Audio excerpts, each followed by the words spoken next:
Hello बच्चों, आइए देखते हैं प्रश्न। एक त्रिभुज जिसकी भुजाएं 3, 5, 6 है के अंतःवृत्त की त्रिज्या है। यहाँ पे विकल्प ए दिया गया वर्गमूल में 8/7, बी दिया गया है वर्गमूल में 8, सी दिया गया है वर्गमूल में 7 और डी दिया गया है वर्गमूल में 7/8।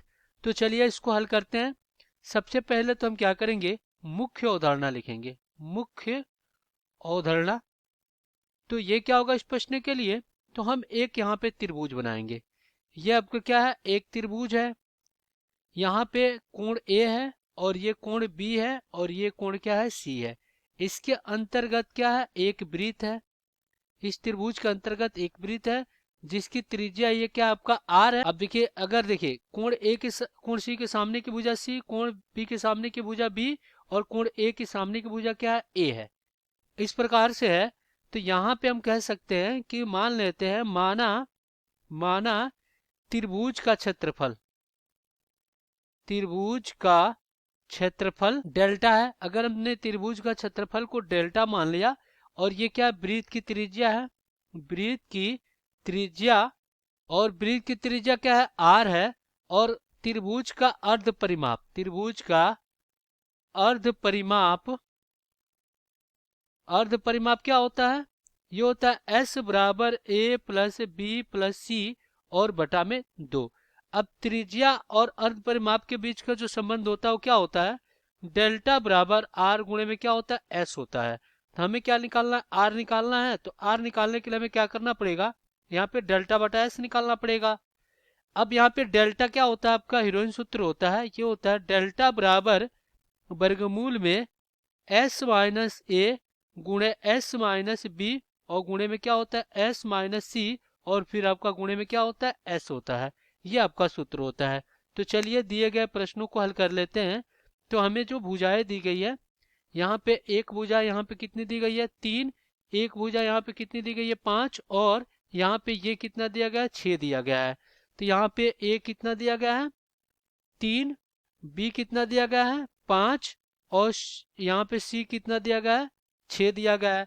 अब अगर हम एस निकालें तो क्या हो जाएगा, देखिए एस बराबर हो जाएगा ए प्लस बी प्लस सी और बटा में 2। तो यहाँ पे ए कितना है, 3 है, बी कितना है, 5 है, सी कितना है, 6 है और बटा में 2 हो जाएगा। तो एस बराबर कितना हो जाएगा, 5 3 8 6 14। तो 14 बटा कितना, 2 काटेंगे तो ये 7 बार में कट जाएगा। तो यहाँ से एस तो हमें मिल गया कितना, 7 मिल गया। अब ये तो एस मिल गया। अब हम क्या करेंगे, यहाँ पे डेल्टा निकालेंगे। तो ये होता है आपका वर्गमूल में एस कोष्टक में एस माइनस ए और गुणे में एस माइनस बी और गुणे में एस माइनस सी। तो यहाँ पे क्या हो जाएगा, डेल्टा बराबर वर्गमूल में एस कितना आपका 7 है, और देखिए एस माइनस ए यानी 7 माइनस 3 और एस माइनस बी 7 माइनस कितना हो जाएगा, 5 और एस माइनस सी 7 माइनस कितना हो जाएगा, 6। अब यहाँ पे डेल्टा बराबर क्या हो जाएगा, ये हो जाएगा वर्गमूल में 7 और गुणे में 4 और गुणे में कितना, 2 और गुणे में आपका 1 हो जाएगा। तो यहाँ पे 7 चौको 28, 28 दूना 56। तो यहाँ पे जो हमें डेल्टा मिला वो वर्गमूल में कितना मिल गया, 56 मिल गया। तो यहाँ से अगर हम क्या करें, आर निकाले तो क्या हो जाएगा, ये हो जाएगा डेल्टा और बटा में क्या हो जाएगा, एस हो जाएगा। तो यहाँ से ये कितना है, वर्गमूल में 56 और बटा में ये क्या आपका 7 है। तो चलिए इसको हल करते हैं। तो यहाँ पे आर बराबर क्या हो जाएगा, इसको लिख सकते हैं 8 और गुणे में 7 और बटा में कितना, 7। तो ये क्या हो जाएगा, वर्गमूल में 8 और गुणे में क्या हो जाएगा, वर्गमूल में 7 और बटा में कितना हो जाएगा, 7 हो जाएगा। तो अब हम क्या करेंगे, वर्गमूल में 7 से अंश तथा हर में गुणा कर देंगे। तो ये हो जाएगा वर्गमूल में 8 और बटा में 7 और यहाँ पे वर्गमूल में क्या हो जाएगा, 7 हो जाएगा। अब इसमें हम क्या कर रहे हैं, वर्गमूल में 7 से अंश तथा हर में गुणा कर दे रहे हैं। तो यहाँ पे क्या हो जाएगा, आर बराबर वर्गमूल में कितना, 8 और वर्गमूल में 7 गुणे वर्गमूल में 7 7 के बराबर और ये 7 वर्गमूल में कितना, 7। तो ये 7 से 7 कट जाएगा।